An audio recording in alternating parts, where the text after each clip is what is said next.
Hello guys, ఈరోజు నేను wheel alignment wheel balancing గురించి నేను చెప్పబోతున్నాను. ఇది నార్మల్గా ఏదో 600-700 ఇచ్చేసి బయట వీల్ బ్యాలెన్సింగ్ వీల్ అలైన్మెంట్ కాదు. ఇది ఒక పెద్ద టెక్నాలజీ అనమాట. నా కారు జస్ట్ 1700 కిలోమీటర్లే తిరిగింది, కానీ 9500 వెళ్ళినప్పుడు స్టీరింగ్తో సహా ముందు బానెట్ అంతా షేక్ అయిపోతుంది.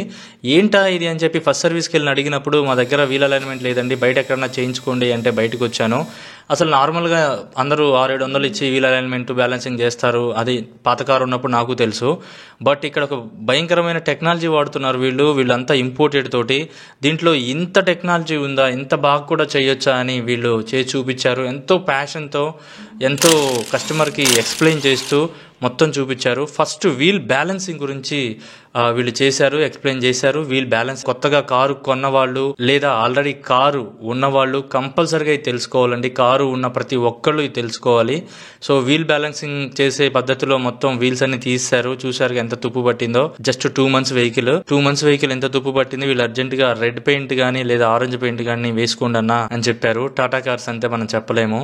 దాని తర్వాత మొత్తం వీల్స్ అన్ని తీసేసిన తర్వాత ఈ విధంగా వీళ్ళు వాడుతున్న టెక్నాలజీ ఏంటంటే రోడ్ ఫోర్స్ అనే ఎక్విప్మెంట్ వాడుతున్నారండి.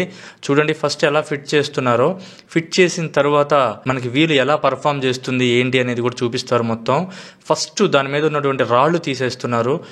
తీసేటప్పుడు కూడా చెప్పారు, అన్న మీకు ఎప్పుడైనా రాళ్లు కనుక ఇరుక్కొని ఉంటే తీసేసుకోండి, అది కూడా వీల్ అలైన్మెంట్కి వీలు బ్యాలెన్సింగ్లో చాలా ఇష్యూ వస్తుందని. వీళ్ళు రోడ్ ఫోర్స్ అని ఒక టెక్నాలజీ వాడుతున్నారండి. వెనక ఉంది కదా అది రుబ్బురోల్ లాగా, ఆ రుబ్బురోల్ లాగా ఉన్నది ఏదైతే ఉందో దాన్ని ఆనిచ్చి దాంతో ఫోర్స్ వేస్తారు. చూడండి ఎలా క్లోజ్ చేస్తున్నారో. ఇప్పుడు వచ్చేసి అది మనకి వీల్ మీద ప్రెషర్ పెడుతుంది. రోడ్డు మీద వీల్ వెళ్తే ఎలా వెళ్తుంది అనేది కూడా ఇప్పుడు వీళ్ళు ఇక్కడ చూపిస్తారు. ఎలా వెళ్తుందో సేమ్ అలాగే వెళ్తుంది. అప్పుడు వెళ్ళినప్పుడు టైర్ ఎలా ఎగురుతుంది, ఏంటి అసలు ఎక్కడ మిస్ అయింది, ఎలా పెట్టొచ్చు అనేది చూడండి ఒకసారి. నాకైతే చాలా బాగా అనిపించింది. ఫస్ట్ టైం నేను ఇంత నీట్గా వీల్ బ్యాలెన్సింగ్ వీల్ అలైన్మెంట్ చేయించుకోవడం. చూడండి అది ప్రెషర్ అప్లై చేసింది. రోడ్డు మీద మన బండి వెళ్తే ఎంత ప్రెషర్లో వెళ్తే ఎట్లా ఉంటుందో అలానే చేశారు. ఇక్కడ చూడొచ్చు మీరు, ఆయనే చెప్తారు వినండి. మనం చూడాల్సింది ఏంటంటే ఫస్ట్ ఇది వచ్చేసి ఫీల్ లిమిట్స్ అని అంటే వైబ్రేషన్ లిమిట్ అనమాట. ఇది వైబ్రేషన్ ఇది వచ్చేసి ఎల్బిఎస్ లో మెజర్ చేస్తాం. యాక్చువల్లీ మంది ఎస్యూవీ వెహికల్ కాబట్టి ఎస్యూవీ సెలెక్ట్ చేసుకున్నాం ఇక్కడ. ఓకేనా, ఈ ఎస్యూవీ వెహికల్ కి మాక్సిమం 20 కంటే ఎక్కువ వైబ్రేషన్ ఉండకూడదు. 16 అంటే అండర్ లిమిట్ లోనే ఉంది. కాకపోతే వచ్చిన ప్రాబ్లం ఏంటంటే టైర్ టైర్ ఎట్లుంది ఇది చూడండి, ఈ వైబ్రేషన్ వస్తుంది. అప్ అండ్ డౌన్ ఆడుతుంది, డిస్క్ అప్ అండ్ డౌన్ ఆడుతుంది. సో ఇది ఎంత ఉంది, ఆల్మోస్ట్ ఫుల్ ఉంది. ఇది వచ్చేసి ఒక వీల్ ని ఇట్లా రొటేట్ చేస్తే వంకర్ టింకర్ కి తిరిగేది. జనరల్ గా ఒక వీల్ కి 2 ప్రాబ్లమ్స్ ఉంటాయి. ఇది స్టాటిక్ అంటాము, ఇది కపుల్ ప్రాబ్లం అంటాం. స్టాటిక్ ప్రాబ్లం చాలా హెవీగా ఉంది, బట్ వీల్ వచ్చేసి అండర్ లిమిట్ లోనే ఉంది వైబ్రేషన్ అంటే రొటేట్ అయినప్పుడు. కాబట్టి వెయిట్స్ వేస్తే ఈ వైబ్రేషన్ అనేది కంట్రోల్ అయిపోతుంది. అంటే ఈ స్టాటిక్ ప్రాబ్లం అనేది కంట్రోల్ అవుతుంది. ఇప్పుడు 105 grams వెయిట్స్ అడిగింది కాబట్టి మనం వెయిట్ చేయాలి.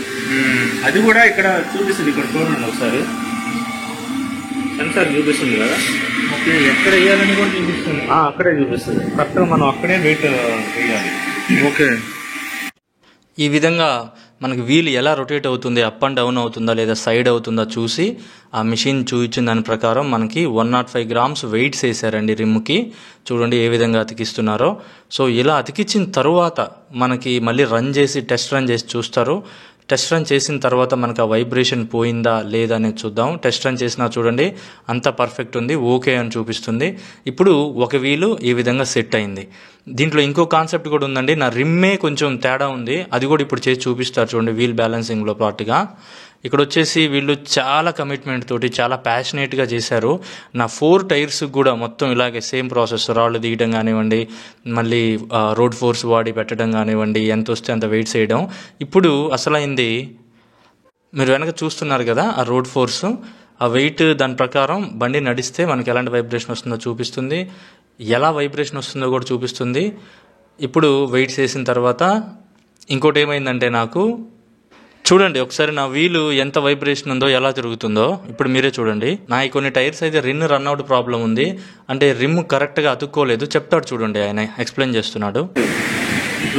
రిమ్ రన్అట్ అంటే ఆ రిమ్ పర్ఫెక్ట్ సర్కిల్ కాదు. ఓకే, చూపిస్తాను.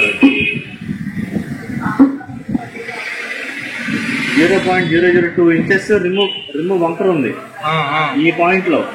చూడండి, ఇక్కడ పర్ఫెక్ట్ సర్కిల్ కాదు, ఇక్కడ మాత్రం ఫ్లాట్ గా ఉంది. ఈ పాయింట్ లో టైర్ కి రిమ్ కి గ్యాప్ వస్తుంది, అందువల్ల 20+ LBS వైబ్రేషన్ వస్తా ఉంది. ఓకే, రెండింటిని మ్యాచ్ చేస్తాం.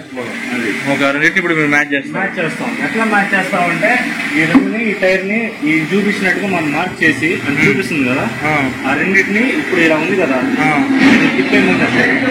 ఓకే ఓకే ఇప్పుడు ఈ గ్యాప్ ఉందా, రౌండ్ ఉండడం వల్ల ఇట్లా వేయటం వల్ల గ్యాప్ ఫిల్ అయిపోద్ది. ఓకే, సో అప్పుడు వైబ్రేషన్ అనేది ఉండదు. చెప్పినట్టు మనం ఫిట్మెంట్ చేయాలి.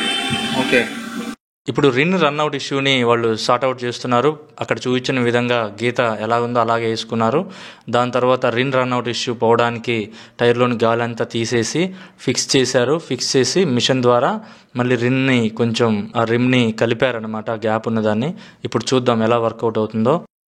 రిన్ రన్అట్ అయిన తర్వాత ఒకసారి మళ్ళీ వీళ్ళు టెస్ట్ చేస్తున్నారు. ఇప్పుడు ఓకే ఉంటుందా లేదా మళ్ళీ అదే ఇష్యూ వస్తుందా చూద్దాము. నాకైతే చాలా టెక్నాలజీ నేర్చుకున్నానండి, చాలా ఇష్యూస్ తెలిసినాయి కార్లో.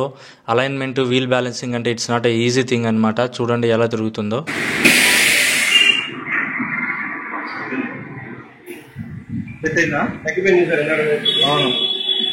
తగ్గిపోయింది. అవును, కొత్తగా కారు కొన్న వాళ్ళకైతే ఇట్లా ఎల్లో ఆరెంజ్ కనుక మార్క్స్ ఉన్నాయి రిమ్కి టైర్కి అంటే ఎల్లో వీకెస్ట్ పాయింట్ అనమాట.